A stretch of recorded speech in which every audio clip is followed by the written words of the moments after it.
Oh, meron nag-comment sa akin, mga kababayan. Gusto kong basahin. Alam nyo, yung comment niya sa akin, sabi niya, ako daw, o kaming mga vlogger, naghahasik lang daw kami ng kasinungalingan at kumakampi daw kami sa adik at grupo ng NPA. Kasi actually ang dilawan at pulahan ngayon nagkaisa para ipa-impeach si Sara. Magkaiba man ang pananaw at paniniwala ng pulahan at dilawan, pero magkaisang layunin na ipa-impeach si Sara.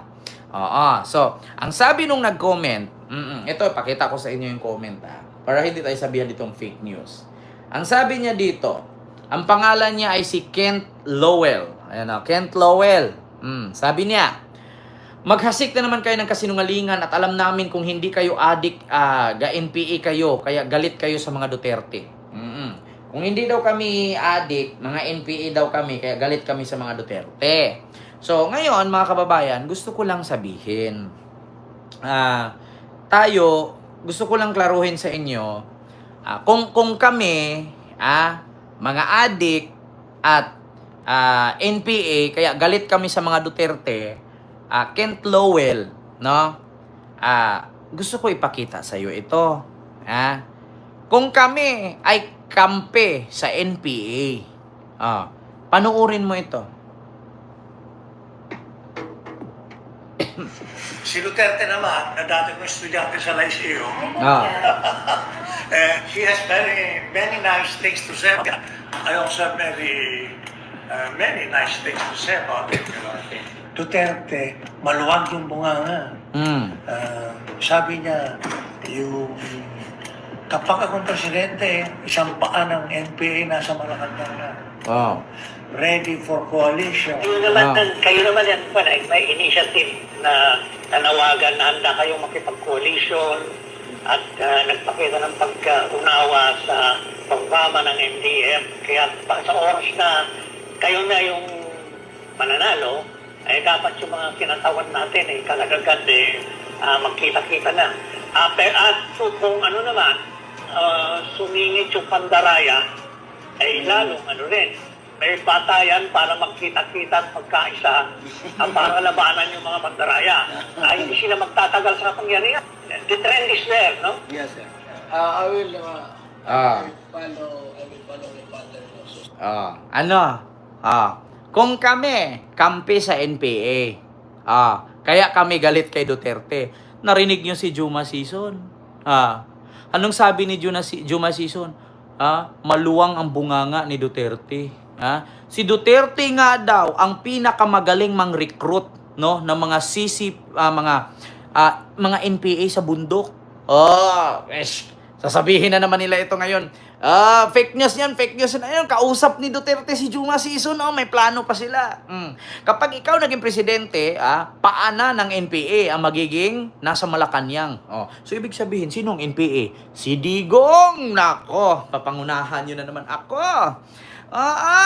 Diba? Sasabihin na naman nila, kami daw kampi sa mga NPA. Baka nakalimutan nyo, presidential advisor ni Duterte, si Juma Sison. Sino si Juma Sison? Si Juma Sison po ang #1 head o leader, no, ng mga rebuilding NPA sa Pilipinas. Ngayon, sasabihin nyo, kampi kami sa NPA. Ni minsan ba nakausap ni BBM si Juma?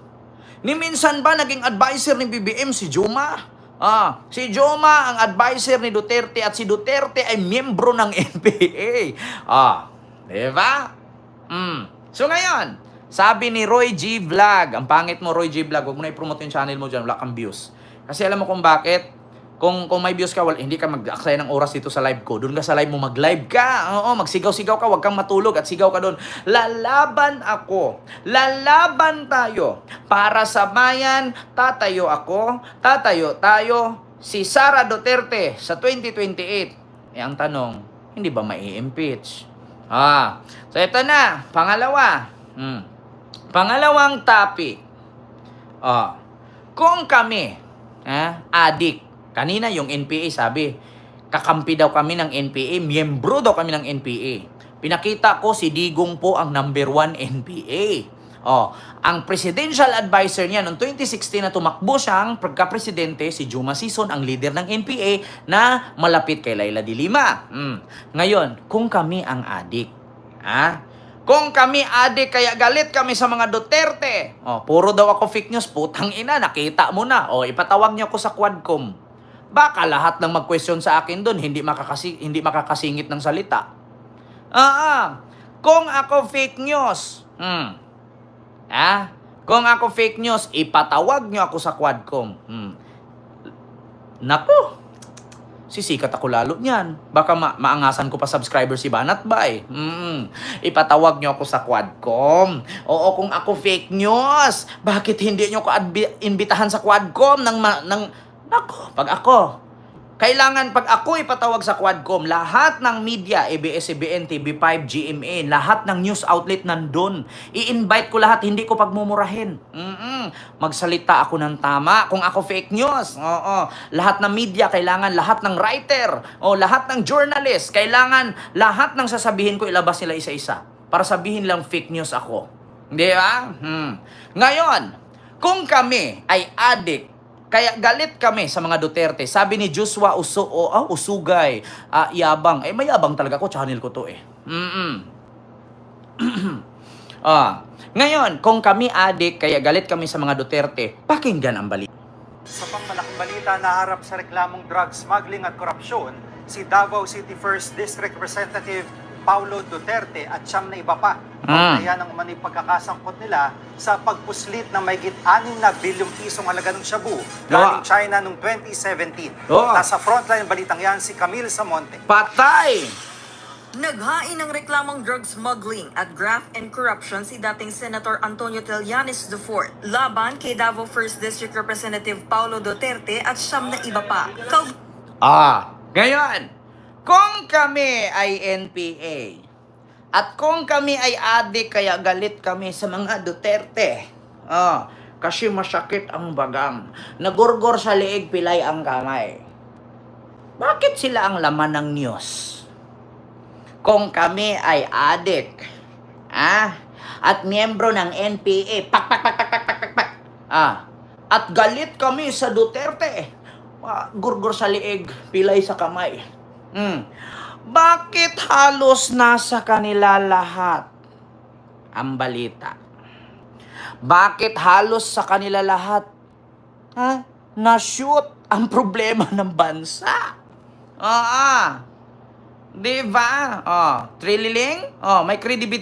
May credibility yan? Kung walang credibility, bakit hindi sumagot ang mga Duterte? Simple lang naman. Kung kasiraan ng Duterte na family ang ginawa ni Trillanes, bakit hindi nila kinasuhan? Di ba nasa power sila? Pag si BBM kaya nilang i-demanda sa Supreme Court para mapababa at hindi matuloy ang budget at mananatiling 2 billion ang budget ni Sara. Kasi ang budget ni Sara sa 2025, 700 million na lang. Kaya nila nirereklamo ang budget sa Korte Suprema ng 2025 kasi ang budget ni Sara 700 million na lang. Gusto nila na paboran ng Korte Suprema na hindi matuloy ang budget sa 2025. Bakit? Para mananatiling 2 billion pa rin ang budget ni Sara. Hindi na mabago. Diba? Bakit? Pag hindi na 2 billion, kulang ang budget ng mga senador ni Digong. Wala nang pangampanya. Bakit? Ikaw ba naman?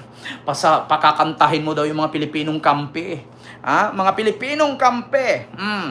Ang mga Pilipinong kampi sa ICC, pakakantahin ng 1,000 beses ng Bayang Magiliw, Perlas ng Silanganan, mas makintab pa sa noo ni Bato yung title pero hindi niya alam. 4-star general, nakalbo na, bobo pa rin, laki lang yung ulo, walang laman. Di ba? Ma'am Rosana Ragudo, may galab shoutout po. Di ba? Mga kababayan, ano na? Ate Eva, may galab shoutout po. Ate Eva, huwag ka tumawa dyan, Ate Eva. Sumayaw lang ako. Sumayaw, sumigaw, 1,000 times Bayang Magiliw. Tignan natin sa midterm election. Pag natalo kayo sa midterm election, sasabihin nyo na naman, tignan natin sa national election. Ganyan naman talaga ang DDS. Palagi na naman ganyan DDS eh.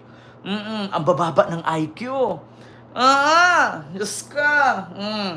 Tignan mo, yung nagsabi sa amin, ayan na naman kayo, naghahasik na naman kayo ng fake news. Kaya galit kayo sa mga Duterte kasi adik kayo. Kampi kayo sa NPA. Ngayon pinakita ko, ang mga Duterte sangkot sa droga. 6 billion. 11 billion. Drug smuggling. Duterte. NPA. Duterte pa rin. Ano to? Patuloy. May ito ng 6.4 billion pesos na shabu shipment na naipuslit sa bansa galing China noong 2017. Bukod kay Pulong, dawit din sa reklamo ang asawa ni Vice President Sara Duterte. Nako. Bukod kay Pulong, dawit daw ang asawa ni Sara Duterte na si Guwapo.